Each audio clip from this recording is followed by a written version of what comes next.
Así comienza Reconocer, el programa del equipo Praxis, en radiofrecuencia 808.com.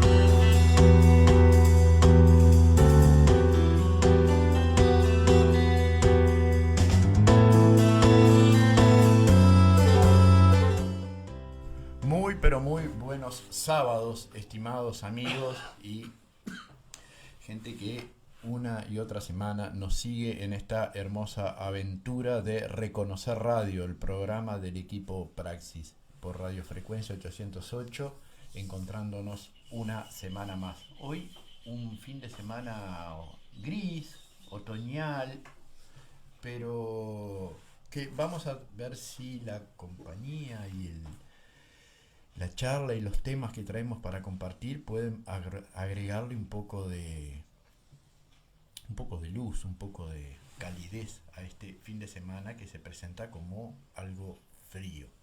Hoy estamos acá en la radio, poquitas personas. Está Emiliano en los controles junto con Henry, a los cuales saludamos desde acá, nuestros operadores de lujo.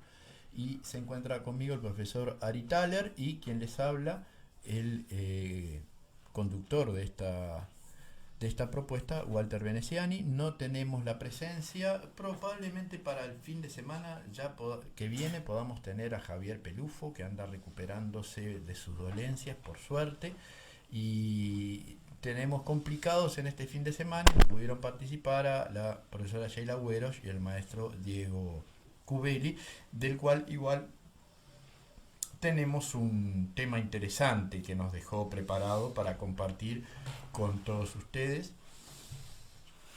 relativo a la comparación de dos interesantísimas orquestas, como son la de Puglia Pugliese y Puglia Pedrosa y el maestro Oberlin.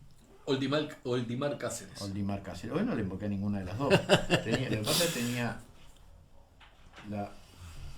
la anotación dada vuelta con la de la semana anterior. Bueno, tenemos esa posibilidad. Vamos a hablar un poco sobre un tema muy interesante que vamos a empezar a abrir en esta semana, y es como algunos intelectuales de gran nivel, en este caso vamos a hablar nada menos que de Ernesto Sábato. Hablaremos ahora un poco de quién era Ernesto Sábato, pero intelectuales de altísimo nivel, de fuste. A veces cuando van a hablar del tango se les entreveran los papeles y terminan no generando un contenido del nivel que uno esperaría de ese señor o esa señora. Hoy vamos a comentar algunas de las intervenciones de Ernesto Sábato en esta temática.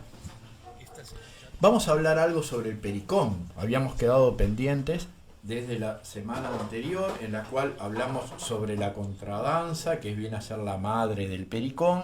Hablamos de ese pericón en la primera época de nuestro país, fundamentalmente, en las alboradas de nuestra nacionalidad, ese pericón que llamamos antiguo, esa primera vida del pericón, y lo dejamos un poco por ahí. Y bueno, volveremos ahora a abordar el tema ya en lo que Laura Ayestarán dio en denominar segunda vida del pericón, que se da como bueno para su inicio la publicación de los primeros pericones, y también sin duda la propagación del pericón a través del circo, que termina transformando el pericón en pericón nacional. Y después vamos a tener un interesante planteo muy musical de Ari Thaler, que nos va a contar sobre la participación de Alfredo Zitarrosa en el repertorio de importantes cantantes de América Latina. Así que, sin más, invitamos a Ari a saludar. Bueno, un gusto como siempre encontrarnos aquí compartiendo esta nueva entrega de Reconocer Radio y expectante por escuchar los planteos que tiene el amigo Walter Veneziani con respecto al tango según Ernesto Sábato. Y habría que arrancar con un tango, entonces. Yo diría que Vamos a arrancar, digamos, sí, trajimos una selección muy linda de distintos intérpretes uruguayos. En este caso, una cosa bastante curiosa, pero no menos bonita de escuchar. Todos sabemos que la Orquesta Sinfónica de Montevideo realizó una secuencia de galas de tango muy interesantes. Una de ellas se realizó en el Teatro Solís y contó con la participación vocal especial de una artista argentina que fue nada más y nada menos que la voz elegida por Astor Piazzolla para formar parte, digamos, de su orquesta, y fue aquella mujer que popularizó aquel gran tema de Horacio Ferrer y Astor Piazzolla que se llama Amelita Baltar. Amelita Baltar formó parte de la gala, de una de las galas realizadas por la Orquesta Sinfónica de Montevideo, y trajimos para compartir en primer lugar un tema de Amelita Baltar con la Sinfónica de Montevideo.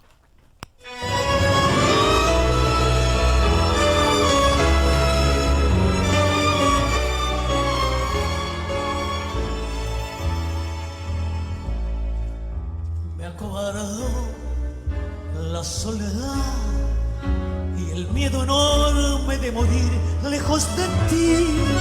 Qué ganas tuve de llorar, sintiendo junto a mí la burla de la realidad. Y el corazón me suplicó que te buscara y que le dieras tu querer.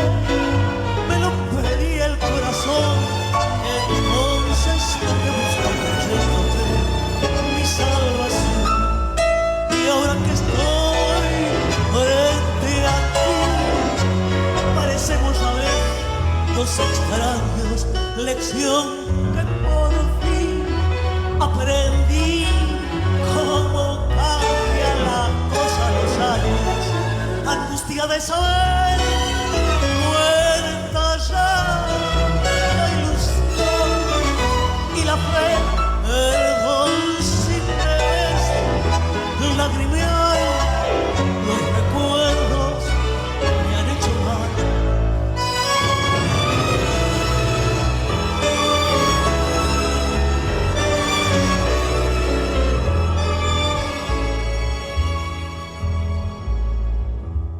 Palideció la luz del sol al escucharte fríamente conversar. Fue tan distinto nuestro amor y hoy duele comprobar que todo terminó.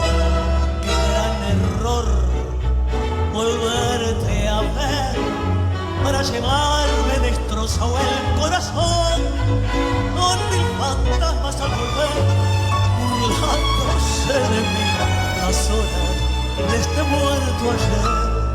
Y ahora que estoy frente a ti, parecemos a veces dos extraños, lección que aprendí. Cómo cambian las cosas los años, angustia de saber, muerta ya la ilusión y la fe. Perdón si me ves lagrimear, los recuerdos me han hecho mal.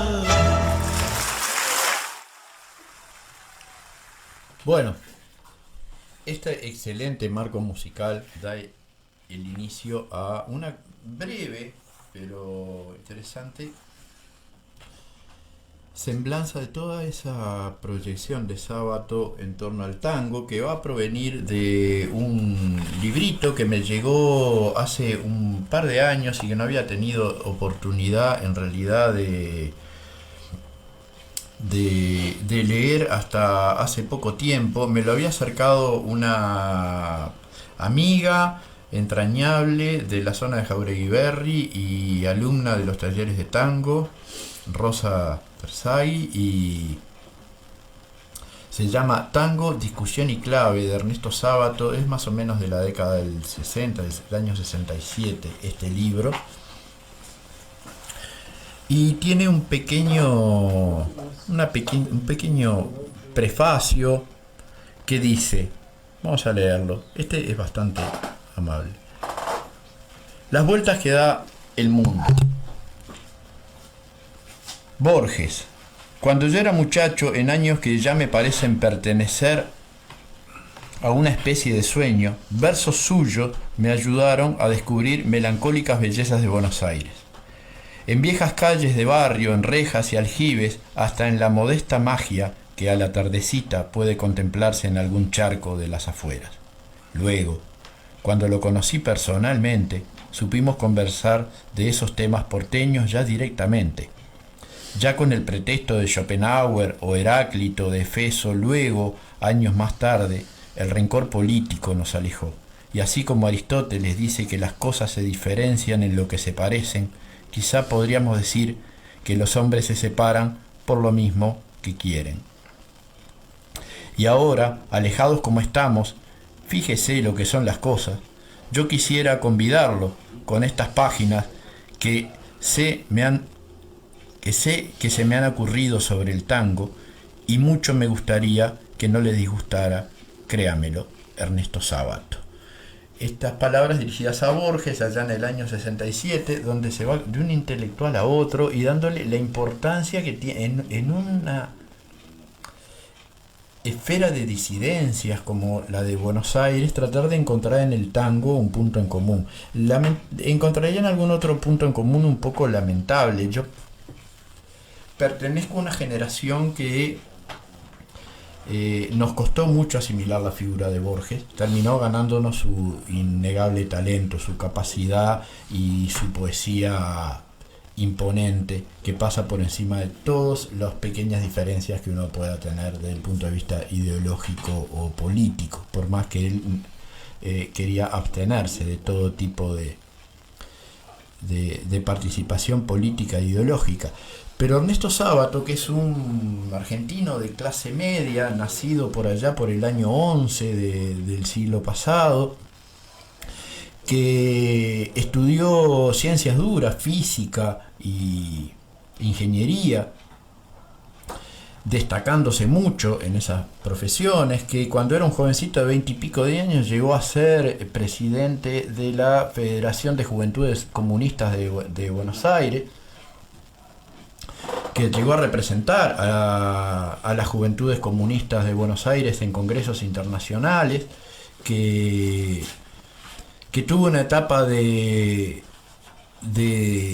alejamiento del Partido Comunista por discrepancias en tanto la actividad de Stalin antes de la Segunda Guerra Mundial. Él ya empezó a discrepar duramente con algunas posturas y algunas iniciativas de don Joseph, por lo cual lo invitaron gentilmente a pasarse una temporada en Moscú, y más bien Sábato rajó a París un par de años porque le parecía que ahí o se plegaba a lo que venía de arriba o iba a terminar en no sabe dónde.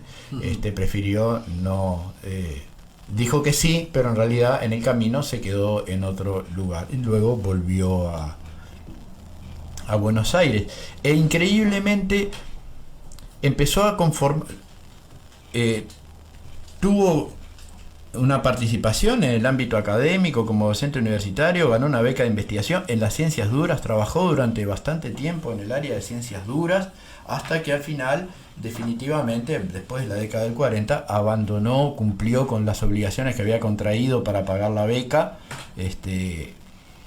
y abandonó la actividad en las ciencias duras y se dedicó casi por completo a la literatura y al ensayo, y bueno, y logró puntos muy altos, ¿no? Como digamos que es una de las figuras emblemáticas del boom de la literatura latinoamericana, y principalmente con algunas novelas muy famosas como sobre héroes y tumbas, sobre la figura de Lavalle y de otros héroes de la historia argentina, que logró un éxito increíble, que lo llevó a ser uno de los pocos latinoamericanos ganadores del premio Cervantes, uno de los premios más importantes en la lengua castellana, del cual, bueno, también nosotros tenemos algunos ganadores del premio Cervantes, ¿no? Como Juan Carlos Bonetti y Idea Vitale. Pero hay temas interesantes en esta historia personal de Sábato y esta historia política, porque además de ser una figura crucial, que es lo que todos recordamos en ese vínculo con madres y familiares, con madres de Plaza de Mayo, y en ese vínculo muy cerrado con la comisión para los desaparecidos que él preside y se forma en la época de Alfonsín, y su lucha permanente en favor del retorno de los desaparecidos y de que se sepa dónde está, y esa frase que en realidad él es el primero en utilizarla con esa fuerza de nunca más ocurran estas cosas en nuestros países. Y tenemos ese fuerte recuerdo de Sábato, pero como toda figura, es una persona que murió a los 99 años, tuvo una vida, una trayectoria compleja hasta el punto que llegó a aceptar altísimas responsabilidades en el Ministerio de Cultura en la época de la Revolución Libertadora de Rojas, es decir, cuando se derroca a Juan Domingo Perón. Y Ernesto Sábato, como gran parte de la intelectualidad argentina, era contrario a Perón, pero al poco tiempo termina renunciando, justamente por discrepancias de dos tipos. Una, fuertes discrepancias desde el punto de vista político con la dictadura de Rojas, y especialmente, lo cual le hace ganarse un enorme distanciamiento de toda la intelectualidad argentina durante muchos años, por una defensa encendida que hace de la figura de Eva Perón. Porque Ernesto Sábato entendía que, si bien él se definía como un antiperonista, en esa época por lo menos, entendía que la figura de Eva Perón era una figura de signo positivo para la historia social de la Argentina, y que debía valorarse en un capítulo aparte y no mezclarla en una licuadora con otras cosas que no necesariamente tenían que ir de la mano. Eso lo llevó, bueno, primero al alejamiento definitivo de sus responsabilidades con el gobierno, en el cual ya se quería ir además, pero también en un enorme enfrentamiento con toda la intelectualidad argentina, que era básicamente antiperonista, pero cuando cualquier idea, todo lo que sea anti, yo creo que hay un solo anti que se puede con orgullo mantener. Todos los anti han sido nefastos para la humanidad. Yo creo que el único anti que podemos mantener con orgullo es ser antifascista.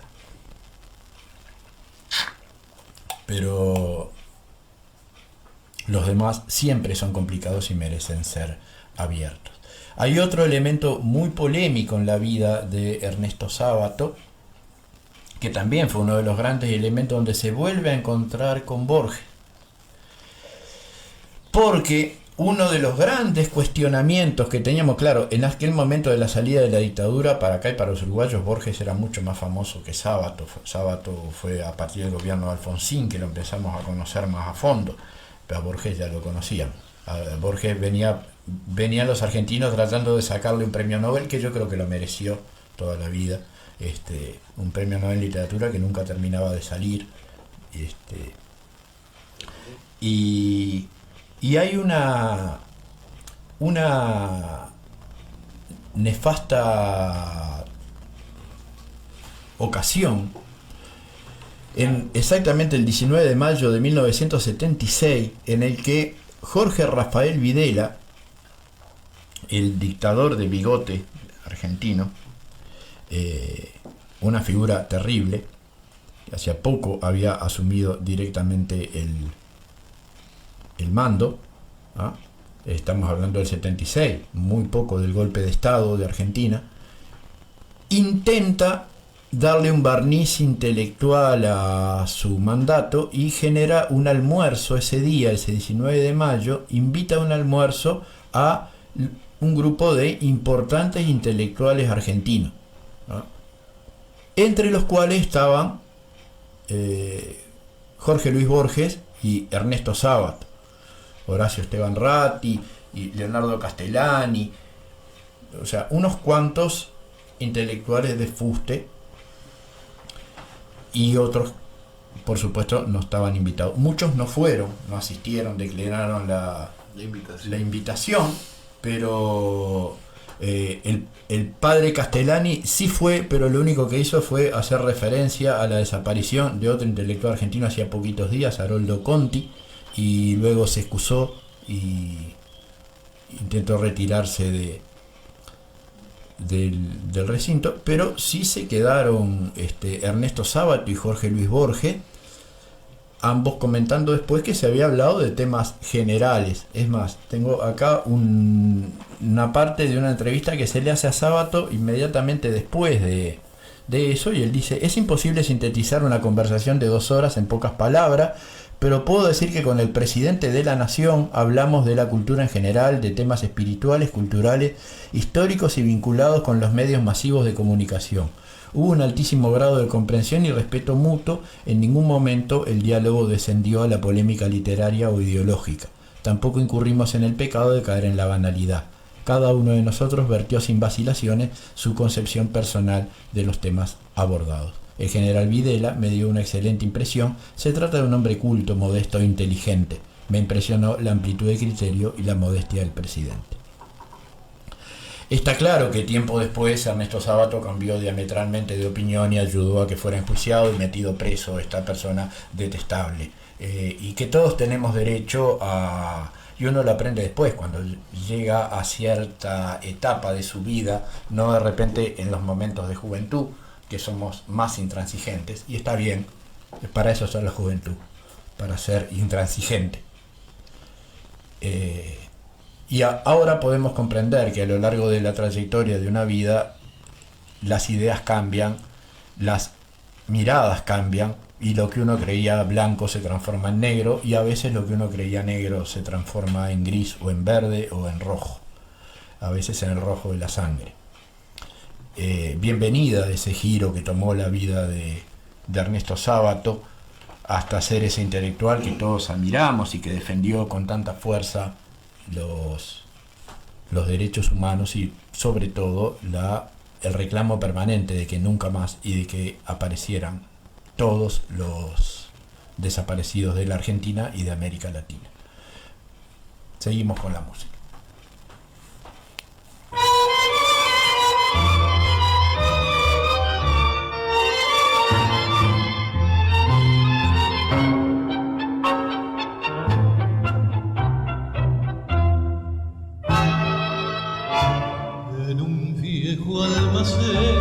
Del Paseo Colón, donde van los que tienen perdida la fe, todo sucio harapiento. Una tarde encontré a un borracho sentado en un puro rincón.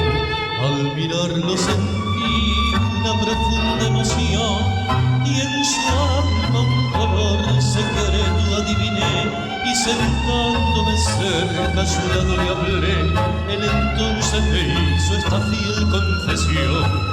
Ponga amigo atención, sabe que es condición de varón el sufrir. La mujer que yo quería con todo mi corazón se me ha ido con el hombre que la supo seducir, y aunque al irse mi alegría tras de ella se llevó, no quisiera verla nunca que en la vida sea feliz con el hombre que la tiene pa' su bien, o qué sé yo, si por todo aquel amor que por ella yo sentí, lo cortó de un solo tajo con el filo de su traición.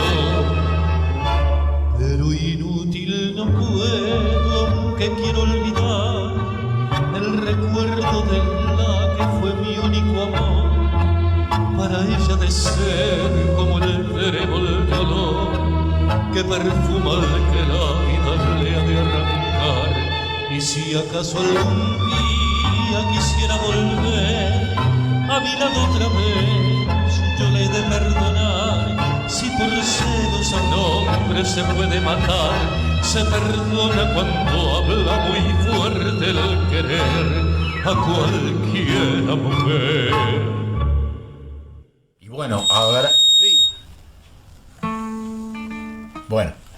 habrán podido percatarse de que teníamos la voz de nuestro compañero de radio, nuestro compañero de equipo, que en el área tanguera y como cantante de tango se llama Ariel Garcén. Ese es su nombre artístico como cantante de tango de nuestro compañero Ari Thaler, que accediendo a lo que le habíamos pedido muchas veces, que trajera material suyo para que pudiéramos difundir, nos trajo hoy Sentimiento Gaucho de los hermanos Canaro, y que viene muy a cuento con lo que estamos hablando. Yo le voy a leer de este libro algunos fragmentos. Por ejemplo, Sábato, hablando del compadrito, nos dice: este hombre tiene pavor del ridículo, y sus compadradas nacen en buena medida de su inseguridad y de su angustia de que la opinión de los otros pueda ser desfavorable o dudosa.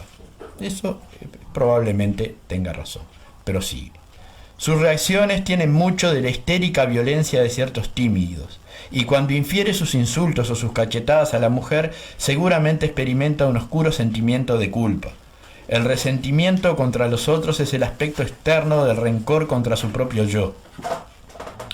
Tiene en suma ese descontento, ese mal humor, esa vaga acritud, esa indefinida y latente bronca contra todo y contra todos, que es casi la quintesencia del argentino medio. Uno acá para un poco y dice cómo un escritor del nivel y de la categoría de Sábato puede hilvanar tanta cantidad de adjetivos uno atrás del otro y no sentir que está pasando algo raro con su pluma, ¿no? Porque no se merece Sábato escribir de esta manera. No. Pero además, ¿de dónde saca estas conclusiones tan profundas? ¿De qué investigación? Estamos hablando de un intelectual, un filósofo, un literato, pero además un intelectual que proviene de las ciencias duras, de la experimentación y del análisis y del método científico, epistemológico. Digo, ¿cómo podemos sostener que sus reacciones tienen mucho de la histérica violencia de ciertos tímidos? Capaz que sí, pero capaz que no. Lo que tiene esto, que cuando una persona de este nivel intelectual hace una afirmación, sienta jurisprudencia, habla con una autoridad que parece que inhibe, pero siempre debemos estar atentos que por muy culto, muy respetable que sea una persona, hay temas en los cuales se comporta de una manera distinta, y esto termina siendo gracioso. Dice: todo esto hace del tango una danza introvertida y hasta introspectiva, un pensamiento triste que baila, que fue una afirmación poética que se repite una y otra vez, se repite como un axioma. A mí me tiene un poco cansado esto del sentimiento triste que baila, que en realidad fue una licencia poética hecha por un poeta, que es Enrique Santos Discépolo, que en determinado momento lo dijo, y que tiene calidad artística. Es un maravilloso verso, ojalá lo hubiera escrito yo. Me parece maravillosa la síntesis, pero no es un axioma científico, no es un análisis sociológico, es poesía. Es una idea transformada en poesía, no puede repetirse como una verdad absoluta. Entonces dice, a la inversa de lo que sucede en las otras danzas populares, que son extrovertidas y eufóricas, expresión de algaraza y alegremente eróticas, solo un gringo puede hacer la payasada de aprovechar un tango para conversar o para divertirse.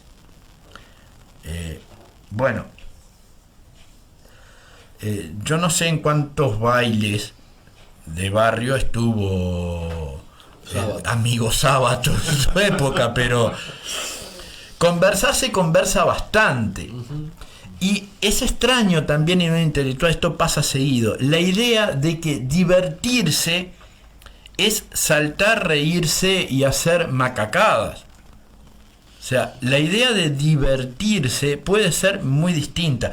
Básicamente, en su etimología inicial, divertir es vertir algo que está en un lugar y vertirlo en distintos contenidos, más de uno, más de los contenidos en los que está. Pues es divertir. De ahí viene su etimología, muy utilizada principalmente por la gente de teatro y en la que se apoyaba muchas veces Bertolt Brecht para explicar su necesidad de divertir al público, que no era lo mismo que entretener, era vertir los contenidos que el público traía en diferentes lugares que en los que estaba hasta ese momento. Pero yo siempre, en mis clases de tango, hago una analogía, una modesta metáfora o paralelismo, si se quiere, con los jugadores de ajedrez. Entonces viene uno con un pito y una matraca a alegrar a dos personas tristes que están ahí aburridas mirando un tablero con unas fichas arriba y que tienen una cara de seriedad y hace como 1 hora y pico que están ahí aburridas. Entonces yo por piedad vengo con un pito y una matraca y música alegre, la pongo a todo lo que da y los invito a que salgan y se diviertan. No, arruiné todo, la diversión. Esas personas estaban profundamente divertidas y no tenían ganas de estar haciendo ninguna otra cosa en el mundo que jugando esa partida de ajedrez, que es, para quien sabe jugar al ajedrez, extremadamente divertida. Es seria, pero es divertida. Lo mismo pasa a veces con el pescador. ¿Quién dijo que el pescador está aburrido? Hay una viñeta maravillosa de Mafalda que mira esto desde otro lugar, completamente distinto. Entonces, en su ecología de los años 60, ese pionerismo que tenía Aquino, que tienen los artistas, pasa caminando por un muelle con uno de sus amiguitos, y hay un pescador sentado, muy serio y muy quieto, y dice: yo no entiendo esas personas que no saben aburrirse sin molestar a los peces.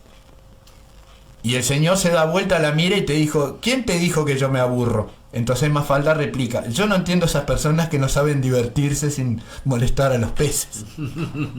Eso es una genialidad poética también de un gran humorista.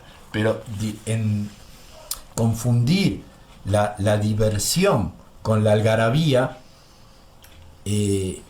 no está a la altura de un pensador como Sábato. ¿Cómo puede un pensador de ese nivel derrapar en un tema como esto, en esas cosas, apoyándose en esa idea de esa, porque obviamente, y la nombra muchas veces, ese verso de Discépolo hizo lo que hace un verso: herir profundamente las necesidades, las intimidades de la sensibilidad y perdurar en el tiempo. Y perduró y lo hirió de alguna manera a Sábato, y le perduró en el tiempo y le modificó el pensamiento. Qué poder que tiene a veces la poesía. ¿Ah? Entonces queríamos compartir estas cosas que a veces tienen poco. Hay un pequeño apartado donde habla del sexo y también quiere aplicarle una mirada intelectual y termina donde puede. Dice: varios pensadores argentinos han asimilado el tango al sexo o como Juan Pablo Echagüe, lo han juzgado una simple danza lasciva. Pienso que es exactamente al revés. Cierto es que surgió en el lenocinio, en el ambiente prostibulario, pero ese mismo hecho ya nos debe hacer sospechar que debe ser algo así como su reverso. Atiendan la explicación. Pues la creación artística es un acto casi invariablemente antagónico, un acto de fuga o de rebeldía. Se crea lo que no se tiene, lo que en cierto modo es objeto de nuestra ansiedad y de nuestra esperanza, lo que mágicamente nos permite evadirnos de la dura realidad cotidiana. Esto que acaba de decir no solo tiene muy poco asidero en el mundo real, sino que se contradice a todas luces con cosas que dijo antes.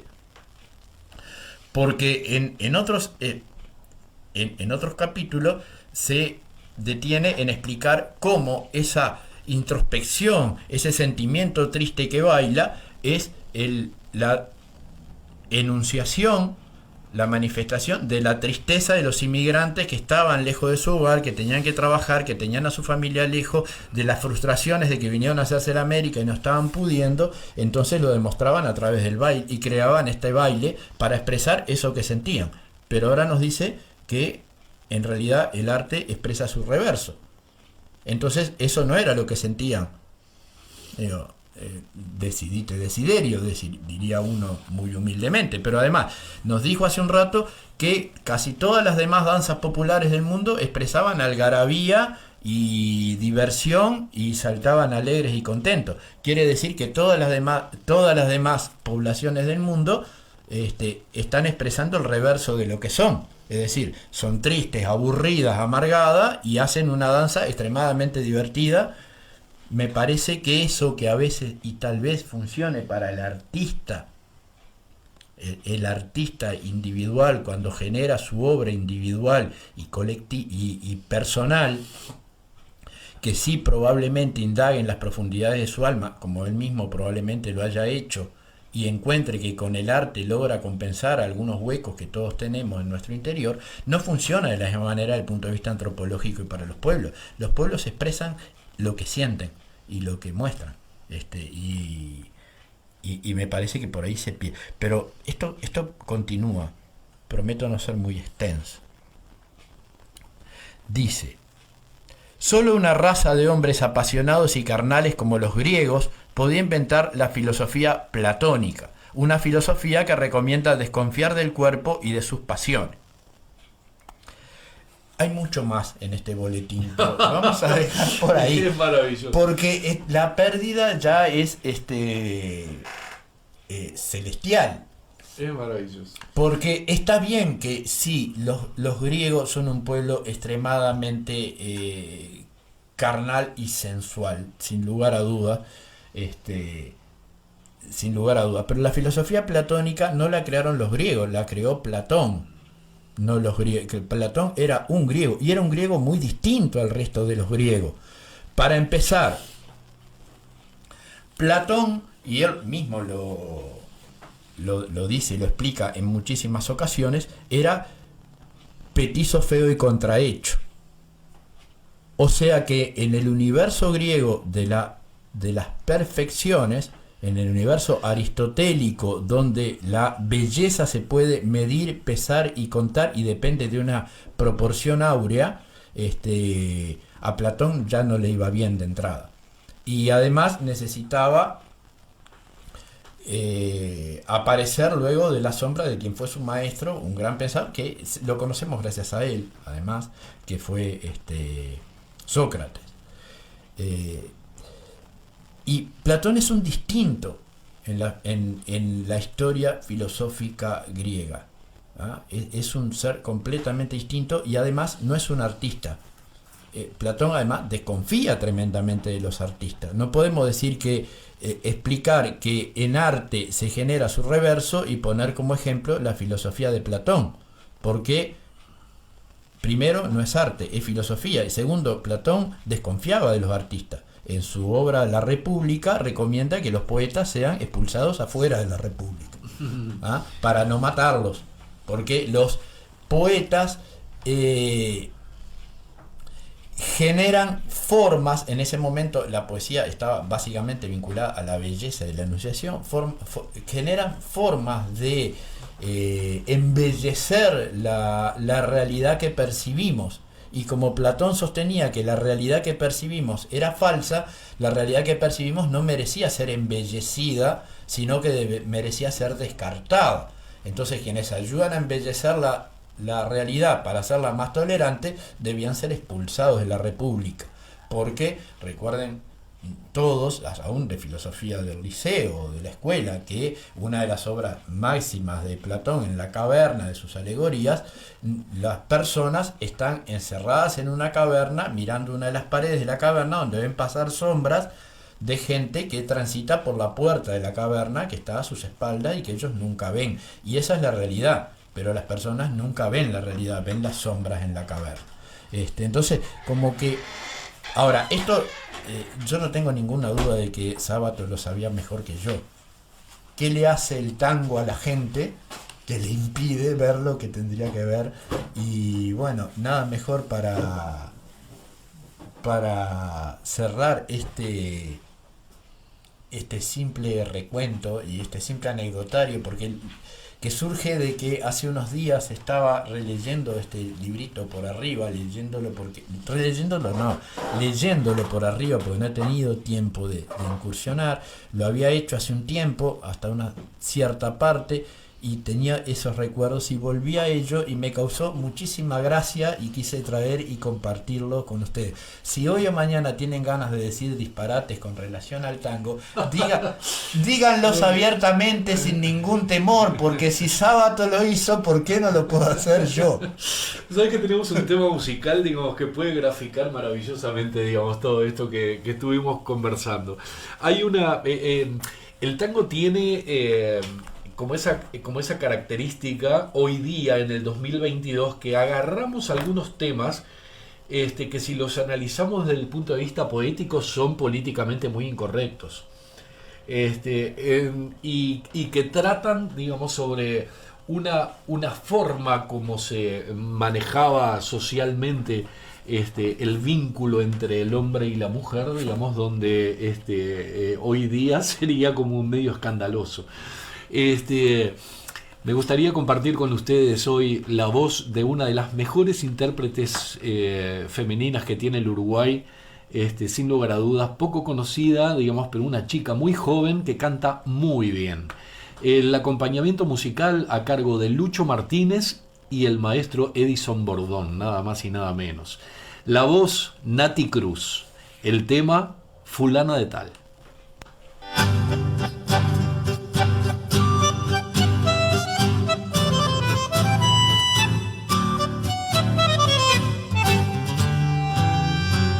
Al verte lucir, Diguera, me acuerdo de tu pasado. No creas que lo has cambiado, porque tu nombre no usas. Llevas el pelo teñido, vas llena de maquillaje, lucís muy bien tu ropaje, doña fulana de tal. Sos de un barrio fabriquero donde luciste tu pinta, tus trenzas negras con cintas, donde habrán ido a parar. Hoy estás llena de brillo, cómo han cambiado tus cosas. Ya no sos María Rosa, hoy sos fulana de tal. Cuando te encuentro en la calle, te miro despavorido, no es que eso esté dolorido, doña fulana de tal. No pienso contar la historia ni en qué forma has pelechado yo sé quedarme callado. Doña fulana de tal, sos de un barrio fabriquero, donde luciste tu pinta, tus tensas negras con cintas, donde habrán ido a parar.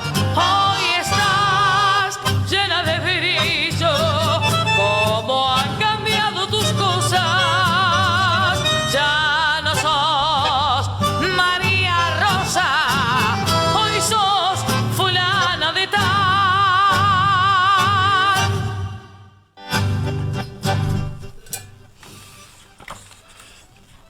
La boca de la mujer. Una caja musical. Tu boca se me figura una caja musical, pero suena mal. Que no está en su tesitura jamás el sí natural. Con razón o sin razón, la boca de la mujer objeto ha llegado a ser de hermosa comparación. Ya es almendra, ya es piñón, destila miel, vierte sal, quien la asemeja a un coral. Y muchos, se adula y miente, a mi ver es solamente una caja musical. En su registro variado se hallan tocatas muy bellas, mas domina en todas ellas el elemento aflautado y tiene un agudo chillado con que imponerse procura. Terrible tormenta augura en cuanto se pone grave. Mujer que está en mala llave, tu boca se me figura. Estos versos que me vinieron a la mano ahora, porque desmienten, nada que ver eso de la voz chillona y aflautada con lo que acabamos de escuchar. Nada que ver, porque es maravilloso. Claro, pero también provienen de épocas distintas, donde Exacto. En esta época yo estoy leyendo unos versos nada menos que de Pepino el 88. Un personaje maravilloso de nuestra historia cultural y artística uruguaya y argentina. Es decir, Juan José Podestá, uno de el mayor de los hermanos Podestá del circo, que va a venir muy a cuento porque vamos a hablar un poquito sobre el tema del Pericón Nacional. Pero antes de irme quiero leerle otra cosa, porque este vino porque venía esta grabación y me viene bárbaro porque Sí, digo, que tenemos, que me gustaría que me dejaras la posibilidad de pasar un tema Dale. más relacionado con eso, pero seguí. Después Dale. cerramos el tema sábado con un tema musical más. dale, no, pasalo ahora. ¿Lo hacemos Pasalo ahora? ahora, Bueno, sí. entonces vamos Y con, después les leo otra cosa de Pepino. vamos con otra voz maravillosa, otra voz realmente excepcional, ganadora del Festival de Cosquín en el año 2000, después de una enorme peripecia para poder llegar, se vino con un trofeo que era más grande que ella. La voz de Arlet Fernández, que nos canta Garganta con Arena.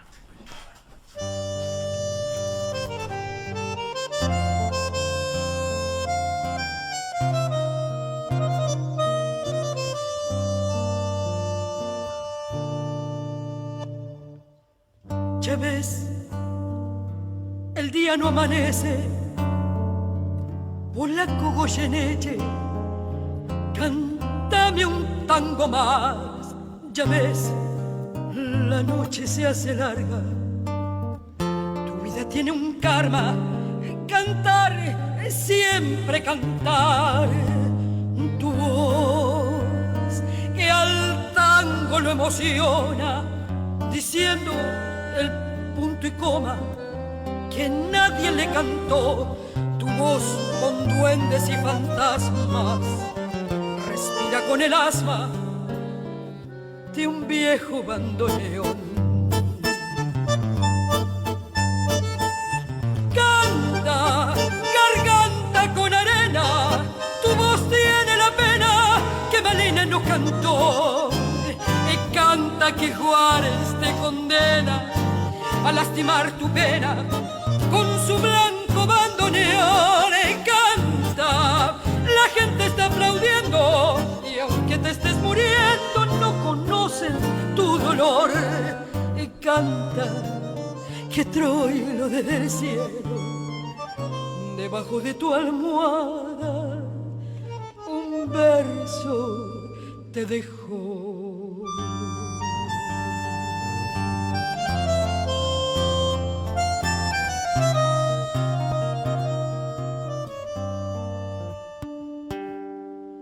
Cantor de un tango algo insolente, hiciste que a la gente le duela tu dolor. Cantor de un tango equilibrista, más que cantor artista, con vicio de cantor. Ya ves, a mí y a Buenos Aires nos falta siempre el aire cuando no está tu voz a voz, y que tanto me enseñaste el día que cantaste conmigo una canción. Canta, garganta con arena, tu voz tiene la pena que Malena no cantó. Y canta que Juárez te condena a lastimar tu pena con su blanco bandoneón. Canta, la gente está aplaudiendo y aunque te estés muriendo no conocen tu dolor. Canta que Troilo desde el cielo, debajo de tu almohada, un verso te dejó.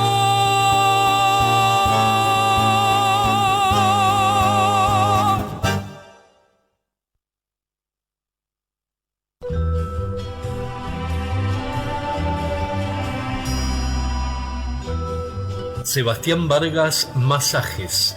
Atención en consultorios en zona centro y cordón.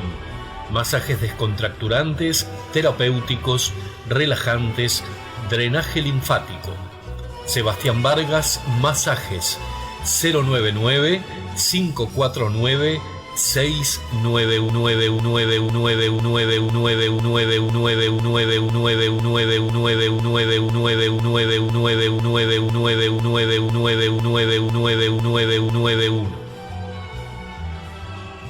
En la ciudad de San José de Mayo podés encontrar a Las Tías con su servicio excelente de repostería de primerísima calidad que nos ofrece postres y desayunos exquisitos. En Instagram y Facebook las encontrás como Las Tías, o de lo contrario, podés comunicarte con ellas a través de 098-965-669. Agua del Parque, la mejor calidad en agua. Entregas a domicilio en zona Costa de Oro, Ciudad de la Costa, Pando y Barros Blancos. Podés comunicarte a través del 097-491-077. Agua del Parque, la mejor calidad en agua en la puerta de tu casa. Dimpura 3D, el mejor servicio de impresión 3D en Montevideo. Ignacio Medina 3257, Parque Posadas. Podés comunicarte con Dimpura 3D a través del 091-037-258.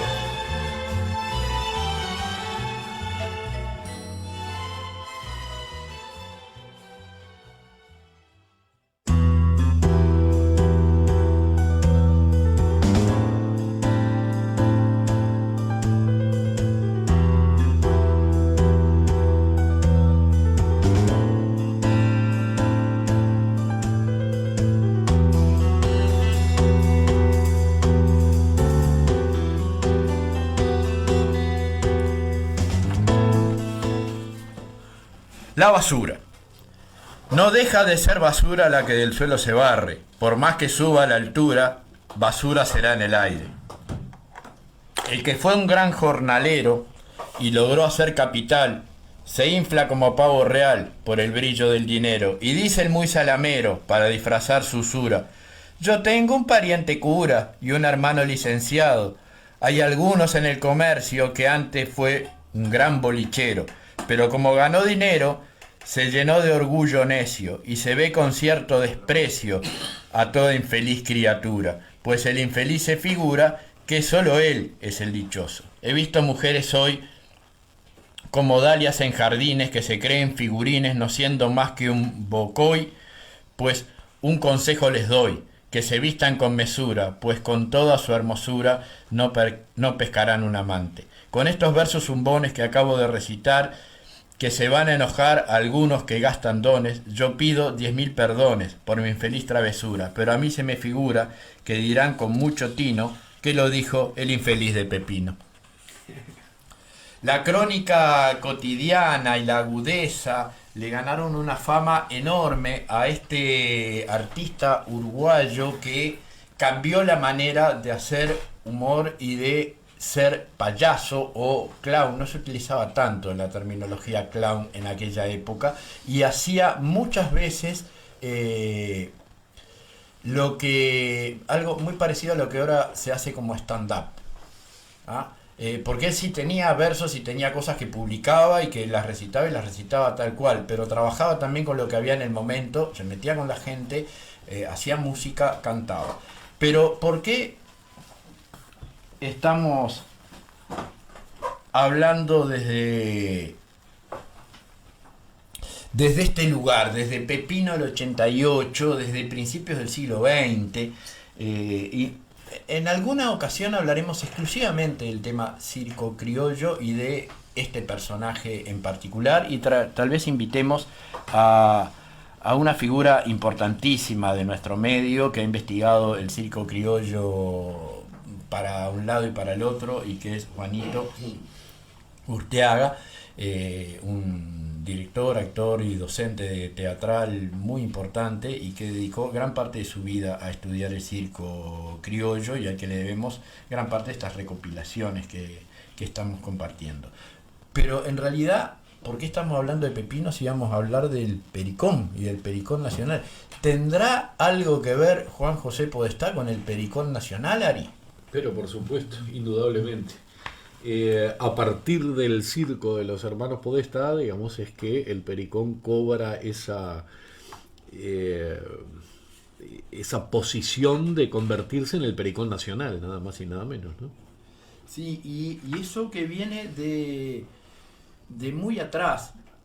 Hay una crónica rescatada por Juanito justamente que cuenta cómo originalmente Castañedo, un cirquero argentino, Podestá se traslada. Los Podestá, eran muchos hermanos, empezaron desde el principio, ¿no? Los Podestá eran muchos hermanos y vivían por la zona de la calle Andes y Durazno, por esa zona de Montevideo, sobre el último tercio, digamos, del siglo XIX. A este país llegaban numerosos circos y compañías que se instalaban, y los niños, por supuesto, iban a ver y a imitar lo que hacían. Los hermanos Podestá, liderados por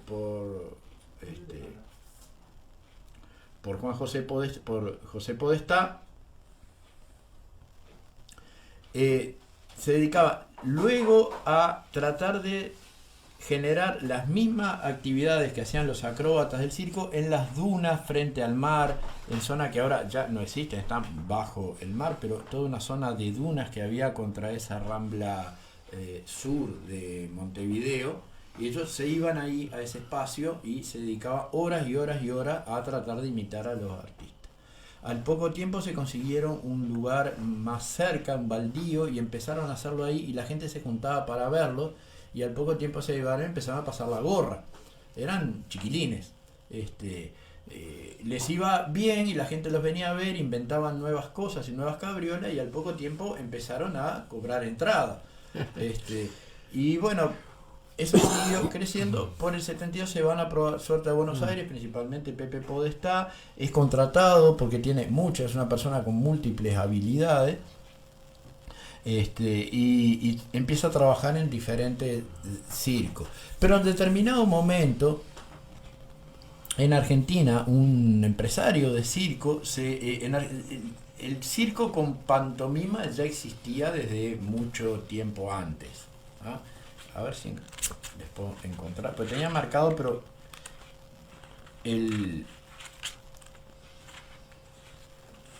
el pasarme a encontrar esos versos que me parecían muy interesantes me hizo perder la cita textual.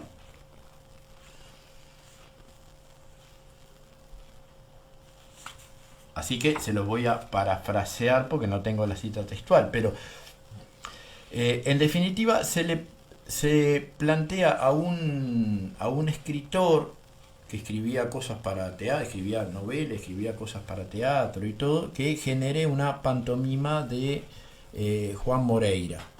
Porque se hacían una cantidad de pequeñas presentaciones en los circos tenían una primera parte de habilidades ecuestres, de perros amaestrados, muy pocas veces animales exóticos, salvo los circos que venían del exterior, pero sí muchos de malabares, habilidades, acrobacia, todo eso, trapecio, todo eso estaba presente en los circos criollos, y se generaba una segunda parte donde había pequeñas piezas cortas, humorísticas en la mayor parte, y a se le ocurrió una novela que estaba teniendo fuerza, que era Juan Moreira, llevarla a escena, y planteó la posibilidad de que le hicieran una pantomima escénica, es decir, sin usar vocabulario, y el escritor le dijo que eso lo podía hacer, pero que era muy complicado porque iba a necesitar un actor, iba a necesitar un personaje central que fuera capaz de montar a caballo, de bailar, de actuar, y principalmente que fuera capaz de manejar el facón con determinada destreza, como para que las partes de acción, digamos, fueran creíbles y se pudieran hacer de una manera bien. Y la mayoría de los actores, las personas que actuaban y todo, no eran, esto ocurría en Buenos Aires, no eran ni argentinos ni montevideanos, eran casi todos actores italianos o españoles, que algunos ingleses, que andaban por estas tierras probando suerte y fortuna. Y acá no había una gran cantidad de actores como para eso. Pero le dijo inmediatamente: yo tengo la persona para hacer eso. Y se llama Pepe Podestá. Y lo fue a buscar para ofrecerle ese trabajo y ese contrato a Pepe Podestá, que pasó durante muchísimas décadas, estamos hablando de por lo menos 3 o 4 décadas, a ser el mismísimo Juan Moreira. Por un lado, Juan Moreira, que era el mismo que era Pepino del 88 con distinto traje. De ahí la amplitud de su registro y la capacidad. El mismo que además era acróbata. Y así empieza esa presencia de Pepe Podestá como Juan Moreira en el circo. Pero poco tiempo después se empieza a hablar, porque también Pepe Podestá tenía la posibilidad de hablar. Y lo hacía muy bien y tenía mucha fluidez. Por eso digo que recuerden que Pepino del 88, que surge apenas un poquito después que Juan Moreira, tiene esa capacidad del repentismo. Él escribe sus coplas y sus versos, pero también improvisa en el momento y con una enorme fluidez. Eso le permite empezar en la misma pantomima a incursionar con pequeñas palabras y cosas que generaba una gran expectativa, una gran emoción realzaban la emoción de lo que estaba ocurriendo, o lograba hacerlos reír. Cualquiera él podía manejar esas dos cuerdas, ¿ah? Podía aprovechar las situaciones de comedia para hacer que la gente se riera, y podía también generar un patos, como dicen los artistas, muy, muy superior.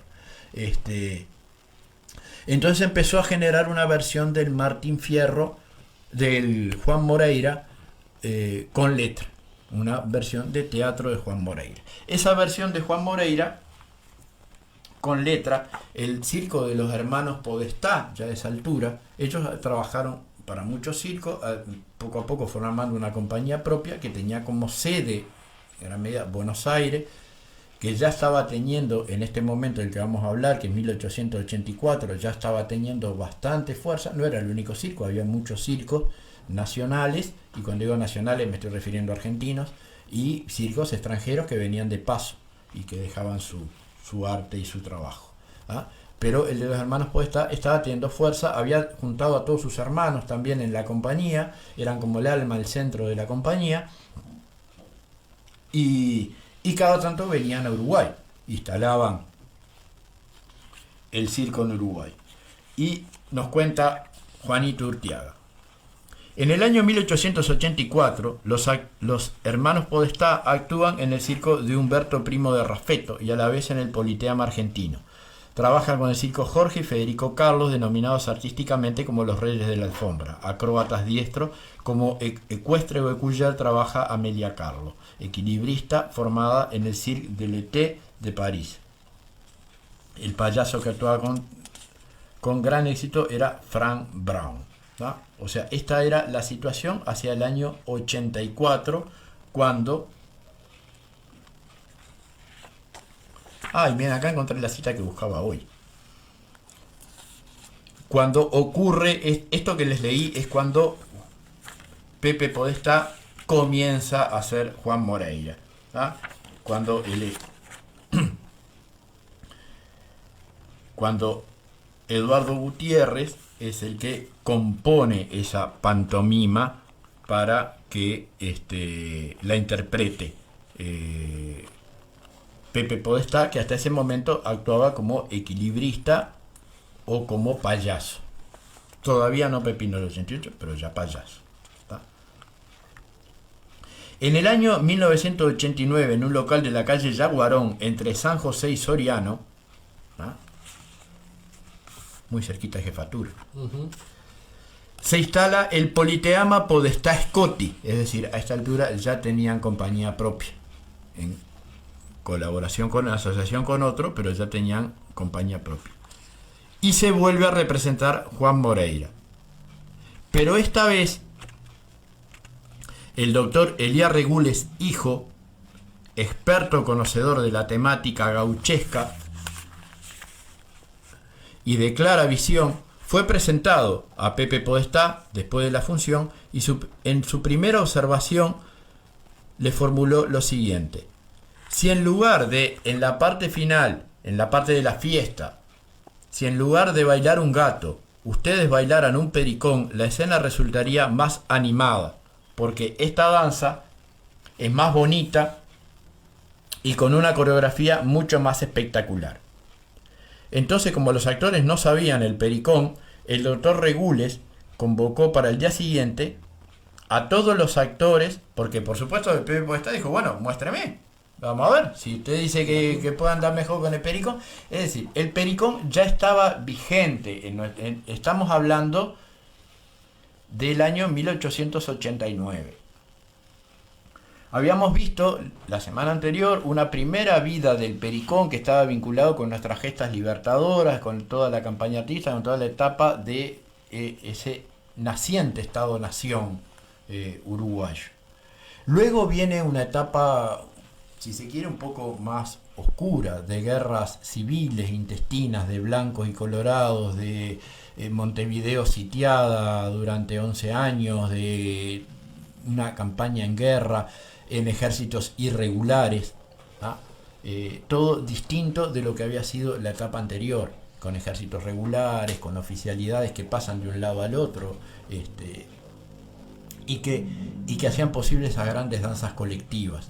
Entonces esas danzas colectivas, hilito, pericón, media caña, decaen, y durante muchísimas décadas, más de 4 o 5 décadas, en Uruguay se hacen fuertes las danzas de pareja suelta independiente, gatos, huellas, firmeza, danzas que no necesitaban una gran organización, no necesitaban estar mucho tiempo en el mismo lugar para ir practicando, aprendiendo figuras, interactuando con los otros. Uno llega, se baja del caballo, consigue una mujer, en el mejor de los casos, y puede llegar a bailar un gato sin ningún problema.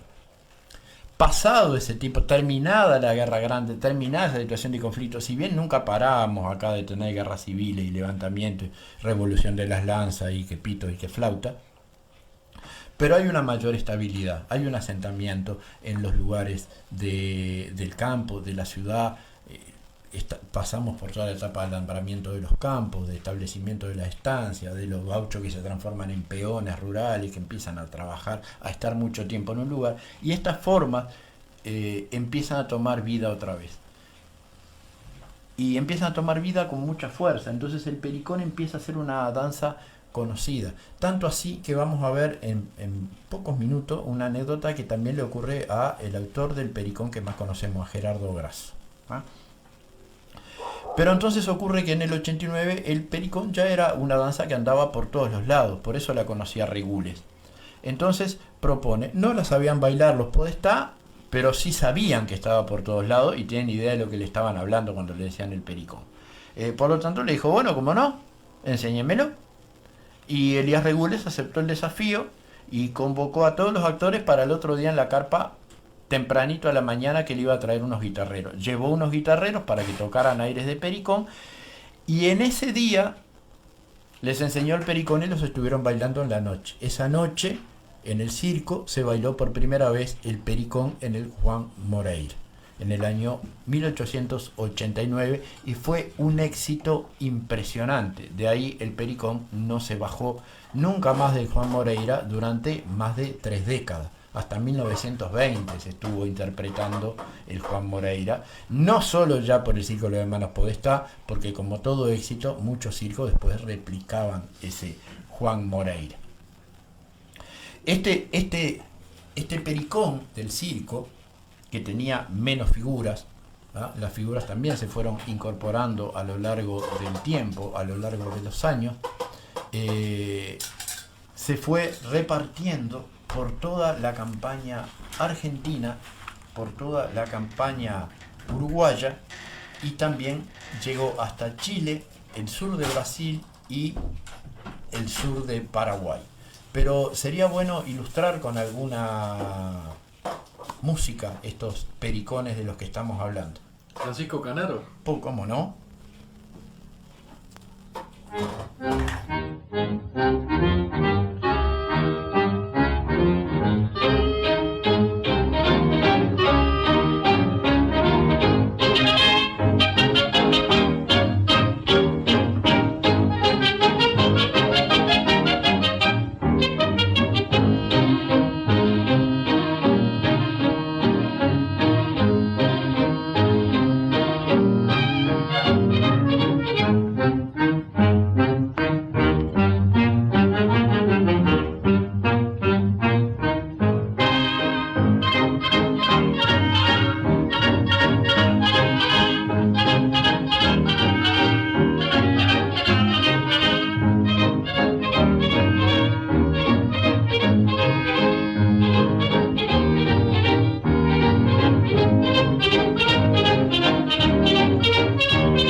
me acordaba de esa coda final del...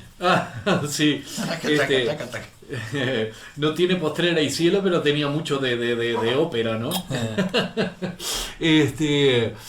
Sí, una joyita, la versión del Pericón Nacional de Francisco Canaro, que la orquesta de Canaro tenía esa particularidad de incorporar algunos instrumentos exóticos de la clásica orquesta típica, ¿no? Esos vientos que se escuchan le daban a las versiones de Canaro una cierta particularidad propia de su orquesta. Hasta un aire militar tenían. Sí, claro, sí, claro. Las bandas, ¿no? Claro. Las bandas que tenían también una importancia muy grande en el momento. Bueno, tenemos acá para leer un mensaje de una oyente, un oyente, digo, porque no sé el nombre, no sé quién es, que escribe, pero nos dice: hola Radio 808, me contacto desde la app.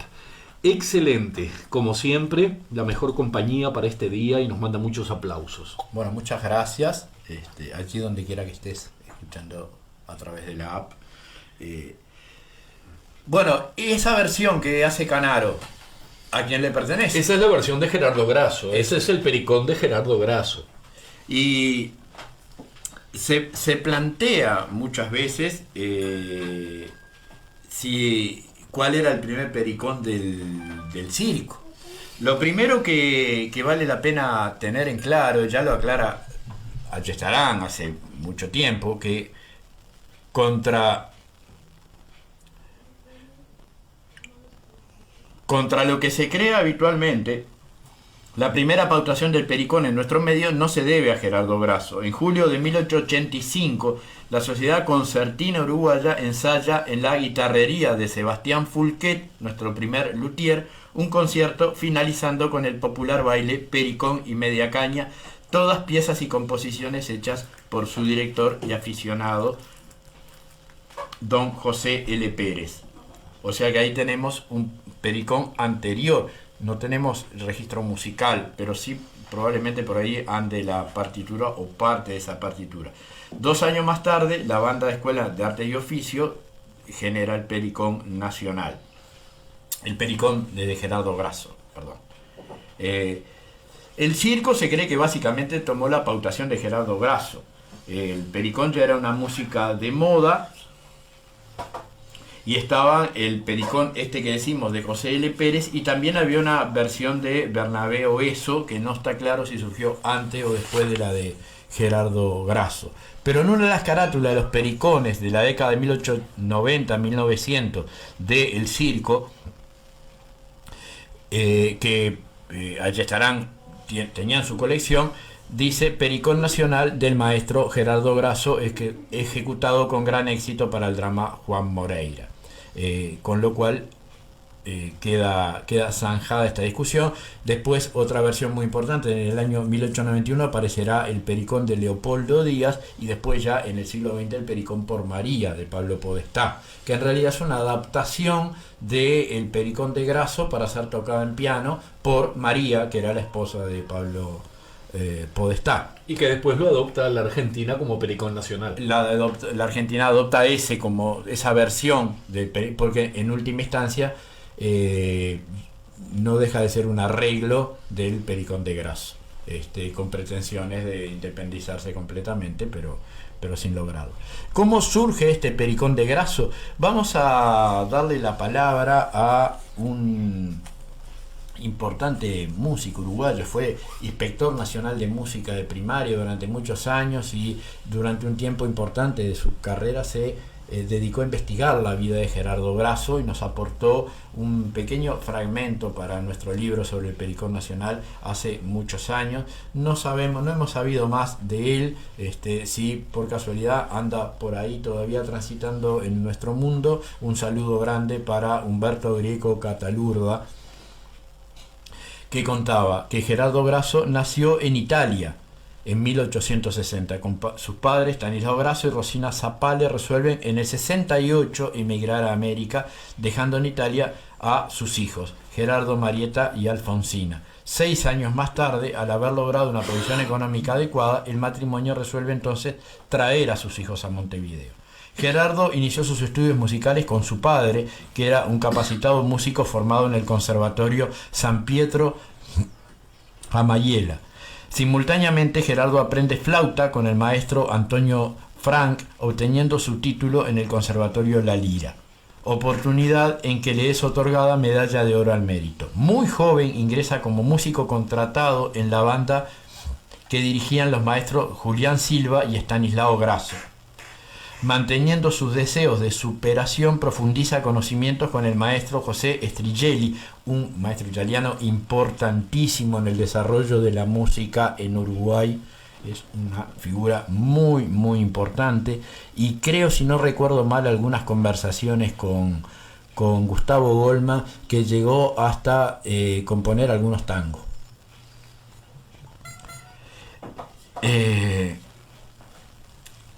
Decíamos que ingresa a la Escuela de Artes y Oficios conjuntamente con su padre. En el año 79 es su ingreso y ocupa los cargos de primera flauta y primer clarinete. Primera flauta él, primer clarinete su padre.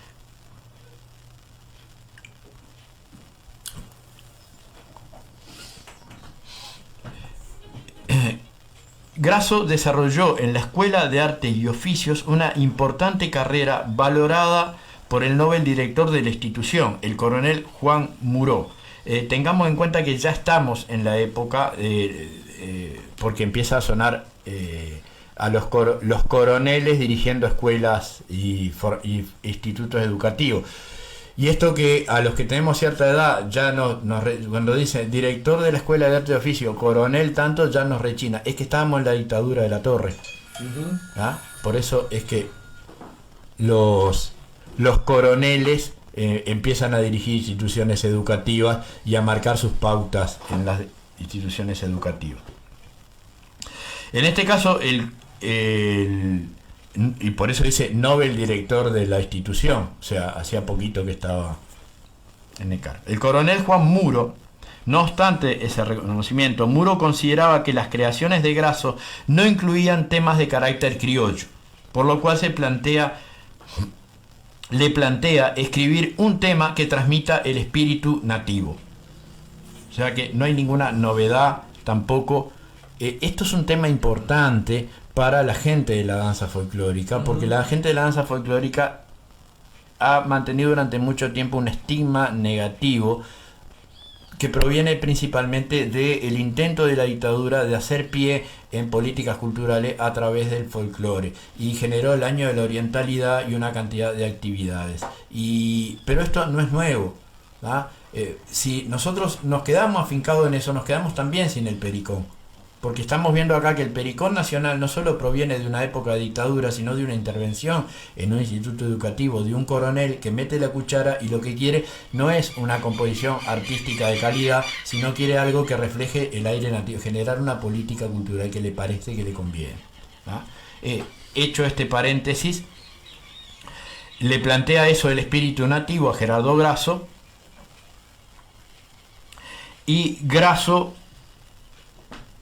dice mucho tiempo después, estas son palabras de Grasso de una entrevista que dio mucho tiempo, o algún tiempo después, ya por la década del 30 del siglo XX. Dice: yo no conocía el pericón y pedí en casas de música si lo tenían. O sea, fue a comprar una partida. Es un italiano, nacido en Italia, se empezó a formar en Italia, terminó formándose acá en el Conservatorio La Lira y tocando música culta.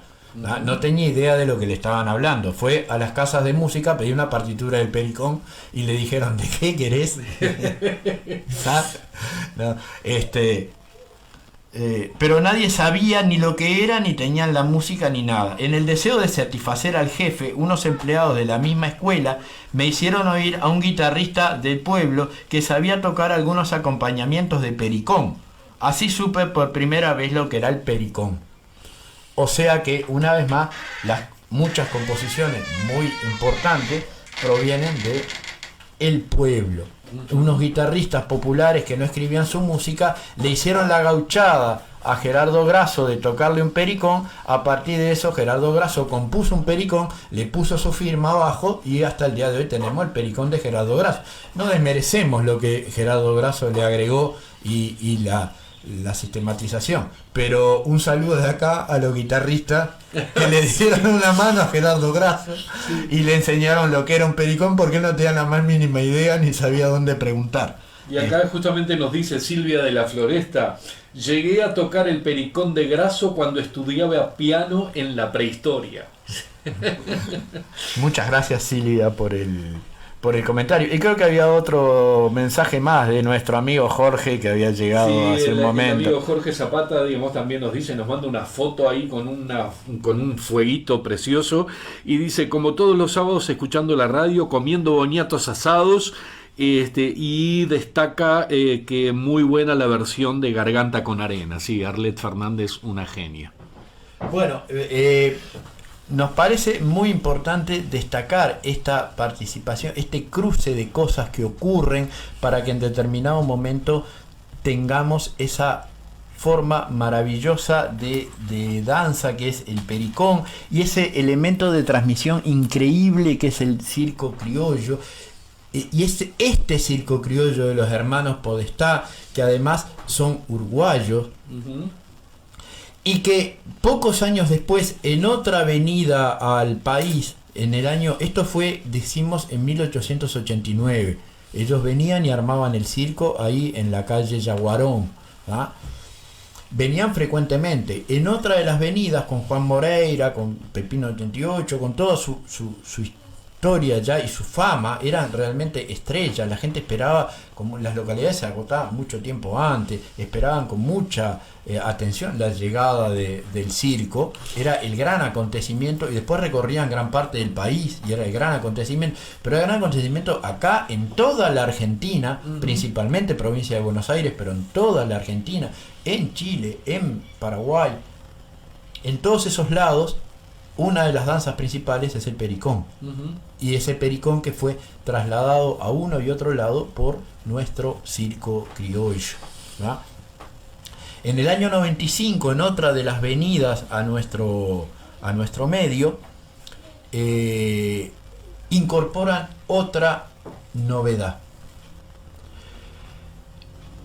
En el año 95, a través del Elías Regules, toman contacto con Alberto Palomeque, un diputado, un doctor del departamento de Tacuarembó, que les va a transmitir, que se los arrima Regules para que les cuente una anécdota, una historia. Entonces Palomeque les cuenta que él está acostumbrado a ver en Tacuarembó algunas sociedades criollas que realizan fiestas y bailan el pericón, el pericón hasta ese momento, y realizan una hermosa figura final con una ronda de pañuelos de colores, una ronda de pañuelos de todos colores que se unen en el centro y que le dan una vida y una vistosidad muy grande, y que después inclusive utilizan esos mismos pañuelos para figuras como el puente y otras cosas más que antes se hacían solamente con toma de mano, y lo utilizan con esos pañuelos de colores. Inmediatamente Pepe Podestá, que no era lerdo para los arreglos, para incorporar cosas, era un artista, inmediatamente prueba e incorpora para esa misma noche un pabellón con pañuelos. Pero se le ocurre una idea, que es que en lugar de utilizar pañuelos de colores, utilizar los colores de la bandera. Y entonces utilizar los colores de la bandera para generar una bandera en escena, y en un momento de gran nacionalismo, estamos hablando finales del siglo XIX, principios del XX, la época del nacionalismo, la época todavía era Juan Moreira, Martín Fierro, Santos Vega, eran las grandes novelas, era la gran literatura que se estaba haciendo por esta parte del mundo, y lo hace. Increíblemente acá hay otra anécdota importante de tener en cuenta, porque como dijimos, los circos criollos eran muy famosos, vivían de eso, tenían una gran llegada con el público, viajaban por todos lados, pero no eran ricos. Está claro que no eran ricos. Eran artistas populares, muy pobres, que vivían y subsistían y hacían su arte. Por lo tanto, habíamos dicho que el 90% del trabajo del circo de los hermanos Podestá se desarrollaba en la República Argentina. Cuando tuvieron que ir a comprar la tela para hacer los pañuelos simulando los colores de la bandera, se encontraron con que o hacían dos juegos de pañuelo, unos azules, porque en esa época ya la bandera uruguaya era azul y blanca, ¿no? Porque sí, hay una historia, y esto se ha discutido mucho en ámbito de folcloristas, con unos vinos arriba, que la primera bandera uruguaya, esa que se confeccionó en Canelones y que tenía más cantidad de rayas, es de color celeste. Inclusive la primera bandera uruguaya con 4 franjas fueron celestes. Pero ya en esa época, final del siglo XIX, ya estábamos con una bandera azul y blanca. Pero la bandera argentina era celeste y blanca. Y el sol amarillo en los dos lados, por suerte. El blanco era blanco, el amarillo era amarillo, pero tenemos una diferencia. Había ¿qué tela compramos? ¿Compramos azul o compramos celeste? Y la celeste nos va a rendir más, porque trabajamos mucho más del lado celeste que del lado azul. Por lo tanto, los pañuelos del pericón del circo eran celestes. Y por analogía, se usaban allá y se usaban acá también. Acá también se usaron pañuelos celestes y el circo lo difundió por todos lados con pañuelos celestes. Entonces se generó ese acto de daltonismo del que la otra vez también nos hablaba Sheila, de que vos decís, el pabellón de la patria, y se arrodillan y gritan ¡viva la patria! Y vos te das vuelta en la misma escuela donde estás viendo hoy día bailar un pericón y mirás los pañuelos celestes y mirás la bandera y decís, la patria, bueno, pues la bandera es otro color, es azul, no es celeste. Bueno, de ahí proviene esto, y después las tradiciones populares hacen que el repetir y repetir una cosa terminemos aceptándola como un hecho de la realidad y perdamos la visión crítica. Por eso se insiste siempre que se puede en que el pericón nacional se debería bailar con pañuelos azules y blancos y no con pañuelos celestes y blancos. Y ni hablar que deberíamos bailarlo con pañuelos de tela y no de TNT o de raso. Pero todo esto ya proviene de otra. Acá estamos hablando de la escuela y vamos a estar hablando de lo que nosotros dimos en denominar, cuando publicamos este libro, siguiendo a Butón, la tercera vida del pericón nacional. Es decir, Ayestarán divide el pericón en una primera y en una segunda vida, y nosotros creemos que ya a partir del siglo XX ingresa en una tercera vida del pericón.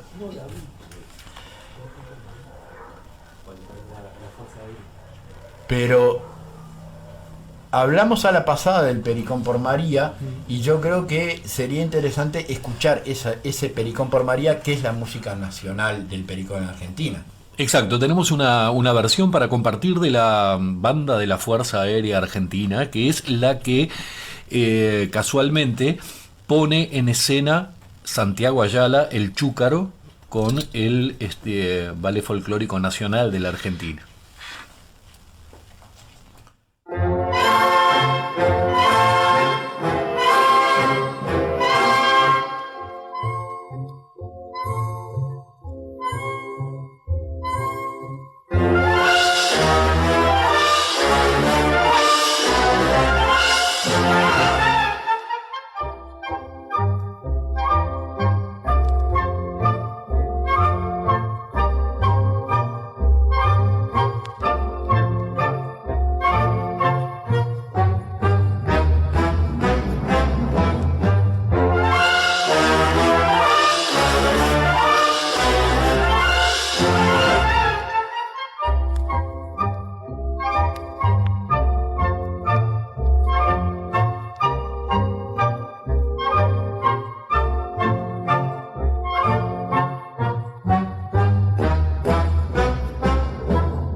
Bueno, este era el Pericón por María. Ver la similitud y la casi emparejamiento con el Pericón de Grasso no es extremadamente difícil. Digamos en favor de Pablo Podestá, que fue el que lo compuso y lo armó, que él tampoco pretendía, él dijo que era el Pericón por María, o sea, era un Pericón con un arreglo para piano para que lo tocara su esposa. Y no pretendía hacer una versión. Después eso fue creciendo y creciendo, pero digamos también alivianando a Podestá, que también Grasso tomó el Pericón de otro lado y lo adaptó. O sea, la cultura popular hace esas cosas y lo bueno es que siga corriendo y que llegue hasta nosotros. Y que en cualquiera de los dos casos, por otra parte, digamos, se incorporan conocimientos académicos, ¿no? Por supuesto. Bueno, tendríamos que ir a una tanda. Vamos a una tanda. Y después vamos a seguir con estas propuestas de Diego Cubelli de compartir dos orquestas diferentes. Exacto, digamos las orquestas de Puglia Pedrosa y Oldimar Cáceres. Hoy vamos a escuchar dos orquestas uruguayas que tuvieron su mayor desarrollo, su auge en las décadas del 50 y el 60 del siglo XX. La idea de este segmento, de escuchar dos orquestas, no es contraponerlas entre sí, sino en la escucha medianamente atenta poder descifrar sus diferentes formas de tocar y de enfrentar los tangos que interpretan. Como dijimos, son dos orquestas uruguayas de músicos uruguayos que se desarrollaron de este lado del río La Plata, aunque en alguna ocasión cruzaron, pero su desarrollo fue en Uruguay. Y bueno, son las orquestas de Oldimar Pocho Cáceres y Puglia Pedrosa, o sea, del bandoneonista Edgardo Pedrosa y del pianista José Puglia. Para comenzar un poco a escuchar, vamos a pedir la reproducción del tema Jugando con Tango, interpretado por Puglia Pedrosa.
Escuchamos Jugando con Tango, que es una creación de los directores Puglia Pedrosa para su orquesta. Lo que podemos decir muy a simple vista, o a simple escucha, mejor, es que es una orquesta que aspira a un ritmo bailable, ¿no? Por lo menos desde el punto de vista rítmico, vemos una marcación constante que no deja de lado lo rítmico, por lo menos en esta interpretación. Ahora, seguidamente, vamos a escuchar a la orquesta de Oldimar Pocho Cáceres y los invito a pensar con respecto a la interpretación que escuchamos recién, que marca ciertas diferencias. Sobre todo hay una interpretación que podríamos pensar que se enmarca en lo más avanzado del tango, sobre todo a partir de Piazzolla, ¿no? Em,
Un aspecto muy interesante para poder interpretar los diferentes estilos orquestales es escuchar cómo acompañaban a los cantantes, a los cantores. En este caso vamos a escuchar a la orquesta de Puglia Pedrosa acompañando al cantor Oscar Nelson en el tango Otro Regreso, con letra de Federico Silva, el uruguayo, y música de el pianista Juan José Paz, el pianista, por ejemplo, de la orquesta de Franchini Pontier. Escuchemos.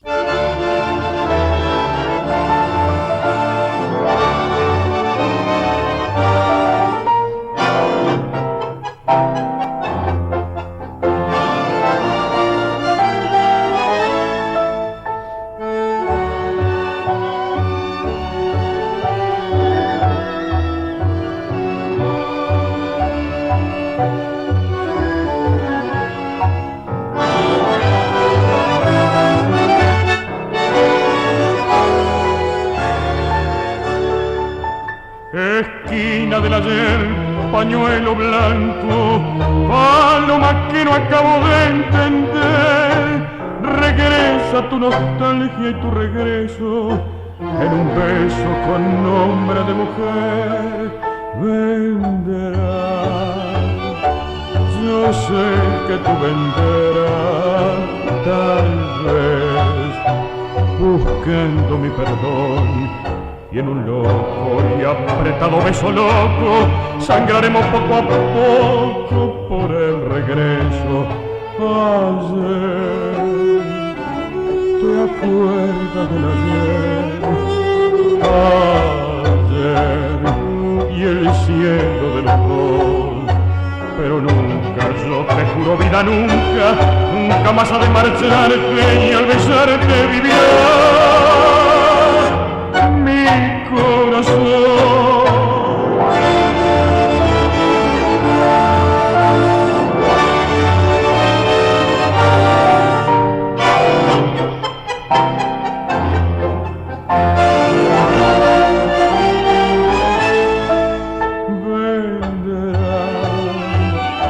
Yo sé que tú venderás, tal vez buscando mi perdón, y en un loco y apretado beso loco sangraremos poco a poco por el regreso. Ayer, ¿te acuerdas del ayer? Y el cielo de los dos, pero nunca, yo te juro vida, nunca, nunca más ha de marcharte, y al besarte vivirá mi corazón. Vamos a seguir con la orquesta de Oldimar Cáceres, en este caso acompañando al cantor César Medina. Es un tango titulado El Puente. Como el anterior, lleva música de Federico Silva, y en este caso la música es de Armando Pontier.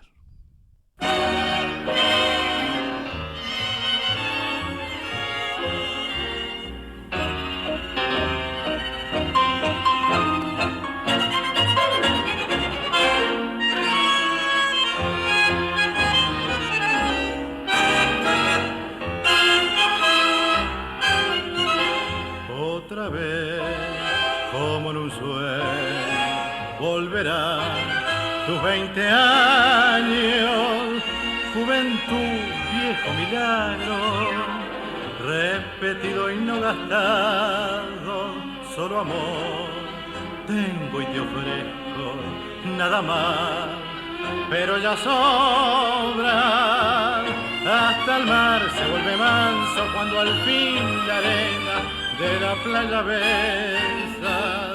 Ya verás, si te regalo el sol, qué luz, ya verás, que amigos son del cielo y tú.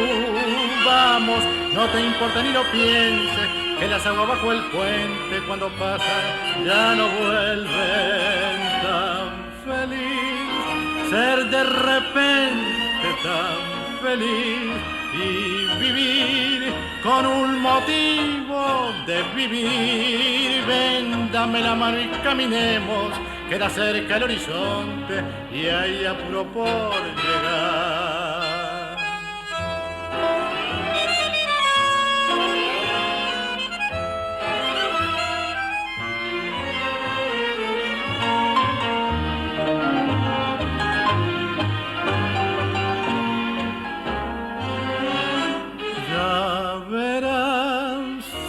Regalo el sol, qué luz, ya verás, que amigos son el cielo y tú.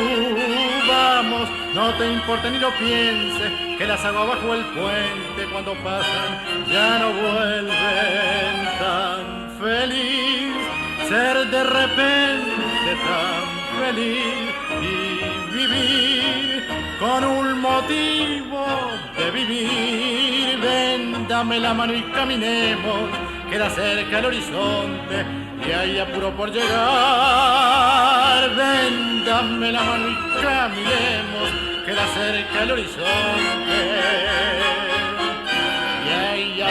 joven llegar. Solamente con una escucha no muy atenta, digamos, podemos descifrar diferentes formas de acompañar y de interpretar. Para finalizar esta brevísima muestra, muy breve, de un recorrido por estas dos orquestas, vamos a escuchar un tango interpretado por la orquesta de Puglia Pedrosa, también un tango propio de la orquesta, titulado De Improviso.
Bueno, nos despedimos por este sábado tan peculiar.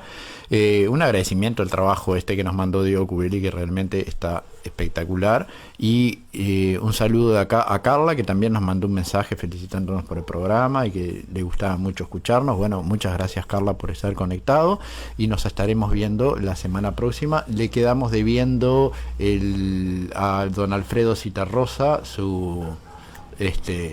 su promoción de los cantores latinoamericanos. Están citando a Alfredo Citarrosa. Eso quedará para la semana próxima. Y bueno, nos estamos viendo en muy breve tiempo. Así finaliza Reconocer, el programa del equipo Praxis. Nos reencontramos el próximo sábado de 12 a 14 horas en radiofrecuencia808.com.